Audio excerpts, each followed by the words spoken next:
একা একা বাঁচার নাম ইসলাম না। আপনি নিজেও বাঁচবেন, আপনার হাল পরিবারকে বাঁচাবেন, এর নাম বলেন বলেন।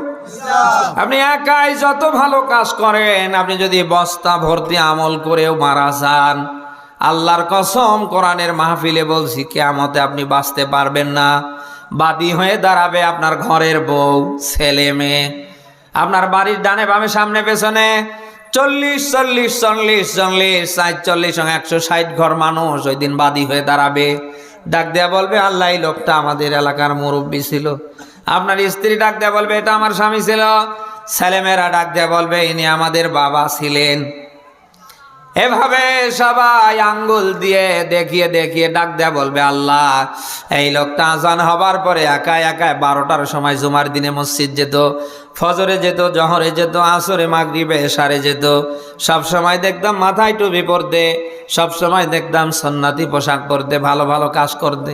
ও আল্লাহ শুধু একাই বাঁচার জন্য করেছে, কোনো দিন আমাদেরকে একটা বারের জন্য তাগিদ দেয় নেই করতে। পাবনাবাসী ওই দিন ধরা খেয়ে যাবেন। আল্লাহ তাআলা ডাক দেয়া বলবে, বান্দা বান্দিরা কি চাই? তখনই আপনার ঘরের বউ থেকে নিয়ে শুরু করে পুরো এলাকার মানুষ এ কথাই বলবে, আল্লাহ কিছু চাই না, তাহতা আকদামিনা লিয়াকুনা মিনাল আসফালিন। আজরা পায়ের লাথি দিয়ে ওদেরকে সহ আমরা জাহান্নামে যেতে চাই। ভাবনাবাসী, এই জন্য আপনি সেটা করবেন। আপনার নৈতিক দায়িত্ব হচ্ছে আপনার ডানে বামে সামনে পেছনে যারা আছে তারাও যেন করতে পারে। আপনি 5 ওয়াক্ত নামাজ পড়েন, ভালো কথা, অন্যরাও পড়ুক, এরও দরকার আছে না নেই?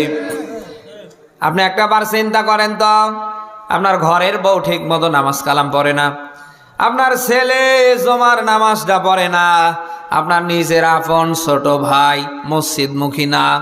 বলেন তো, এই মানুষগুলিকে আল্লাহমুখী করার দায়িত্ব আপনার কিনা? বলেন বলেন। এই এলাকায় কত মানুষ আছে দেখবেন, ওয়াক্তের পর ওয়াক্ত চলে, যেমন কিছু মার দিনে চায় না। বলেন তো, এই মানুষগুলিকে মসজিদমুখী করার দায়িত্ব কি আপনাদের না? ওই যুগ কি আছে যে নামাজের কথা বললে ধরে গাছে বেঁধিয়ে পিটাবে, বাড়ি ঘর জ্বালিয়ে দেবে? আরে ভাই, আপনার তো দায়িত্ব শুধু বলা, ও পড়লেও 16, না পড়লেও 16। আপনার দায়িত্ব আপনি পৌঁছে দিলেন, অন্তত কিয়ামতে তো বাঁচতে পারবেন। বলেন বলেন। আর আপনার কারণে কোনো মানুষ যদি মসজিদমুখী হয়, কোনো মানুষ যদি ভালো কাজ খুঁজে পায়, ওই লোকটা জীবনে যত ভালো কাজ করবে ওখান থেকে একটা অংশ আমার আল্লাহ আপনার আমল নামায় পাঠাতে থাকবে।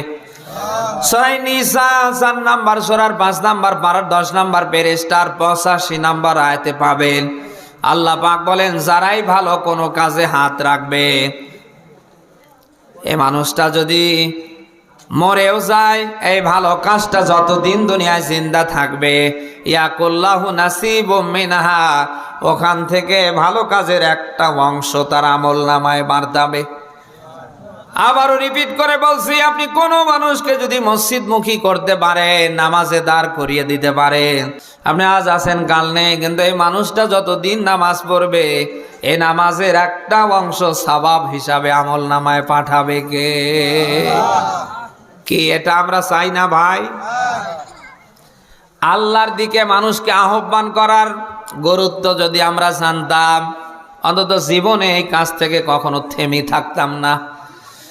আপনি সূরা হামিম সাজদার 33 নাম্বার আয়াতটাই দেখবেন, 1000 বছর পূর্বে আল্লাহ ব্যাখ্যা দিয়েছেন, ওয়ামান আহসানু কাওলাম মিম্মান দাআ ইলাল্লাহ ওয়া আমিলা সালিহাও ওয়া ক্বালা ইন্নানি মিনাল মুসলিমিন। বলেন আল্লাহু আকবার।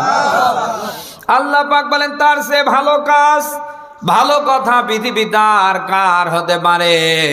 যারা মানুষদেরকে এক আল্লাহর দিকে ডাকে, নিজে নেক আমল করে, আর পরিচয় দেয় আমি মুসলমানদের ভিতরে একজন। শুনতেছেন আপনারা? কিয়ামতের ময়দান যেদিন কায়েম হবে ওই দিন সবচেয়ে বেশি গর্দানগুলো উঁচু হবে মুয়াজ্জিন যারা তাদের। আপনি কি ময়দানে আছেন? কিয়ামতের সবচেয়ে গর্দান উঁচু হবে যারা মসজিদের মুয়াজ্জিন। কেন? কারণ তারা 5 বার আপনাকে আহ্বান করেছে, হাইয়া আলাস সালাহ, হাইয়া আলাল ফালাহ, নামাজের দিকে আসো, এখানে আসলে লাভ হবে, কল্যাণ হবে। পাবনাবাসী 5 বার আল্লাহর আহ্বান জাতিকে শোনানোর কারণে যদি কিয়ামতে এত সম্মান, এত মর্যাদা আল্লাহ বাড়িয়ে দিতে পারে, আমরাও যদি মানুষকে আল্লাহর পথে ডাকি, আমাদেরও সম্মান মর্যাদা কি আল্লাহ বাড়াতে পারে না? বলেন বলেন। হযরত আদম নবী থেকে বিশ্ব নবী মুহাম্মদ রাসূলুল্লাহ পর্যন্ত যুগে যুগে যত নবী আর রাসূল এসেছে, প্রত্যেকটা নবী এবং রাসূলরাই আল্লাহর দিকে মানুষকে ডেকেছে। আপনি সূরা আলে ইমরানের 110 নম্বর আয়াতে ব্যাখ্যা পাবেন। আল্লাহ পাক বলেন, কুনতুম খায়রা উম্মাতিন উখরিজাত লিন-নাস তা'মুরুনা বিল মা'রুফি ওয়া তানহাউনা আনিল মুনকার ওয়া তু'মিনুনা বিল্লাহ। আয়াতটার দিকে খেয়াল করেন। আল্লাহ পাক বলেন, তোমরা শ্রেষ্ঠত্ব জাতি, তোমাদেরকে বের করা হয়েছে মানুষের কল্যাণের জন্য। তোমরা মানুষকে ভালোর দিকে ডাকবে, খারাপি থেকে মানুষদেরকে ফিরিয়ে রাখবে। কে বলছেন? কে বলছেন? কোন নবী, কোন রাসূল কিয়ামতের আগ পর্যন্ত এই পৃথিবীতে আসবে না যেহেতু নবী রাসূলের সব দরজা আমার আল্লাহ বন্ধ করে ফেলেছে।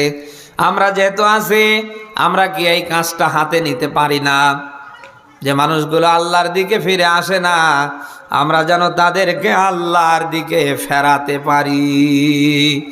কারা পারি দেখি? লিল্লাহে তাকবীর।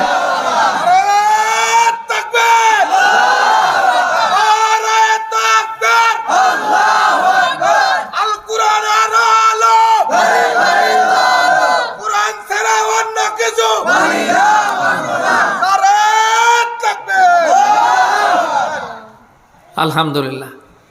আমাদের মেইন কাজ হবে আমরা নিজেরাও জাহান্নাম থেকে বাঁচবো, আমাদের আহাল পরিবার পরিজনকে জাহান্নাম থেকে বাঁচাবো। পারবো তো ইনশাল্লাহ? আমাদের অধীনস্থ যারা স্ত্রী, আমাদের ছেলে মেয়ে, তারা কি করে জাহান্নাম থেকে বাঁচে, ওই পক্ষে আমাদের কাজ করা লাগবে। ময়দানে আছেন আপনারা? নবীজি বলেন, কুল্লুকুম রাঈন ওয়া কুল্লুকুম মাসউলুন আন রাইয়াতি। তোমরা প্রত্যেকেই দায়িত্বশীল, আর প্রত্যেককে দায়িত্বের ব্যাপারে জিজ্ঞেস করবে কে? আপনার স্ত্রীর ব্যাপারে আল্লাহ ধরবে, ছেলেমেয়ের ব্যাপারে আল্লাহ ধরবে। আজ স্ত্রী 1 ওয়াক্ত নামাজ পড়ে না, পর্দা করে না, দেখলে মনে হয় মমতাজ। বলে না কেন?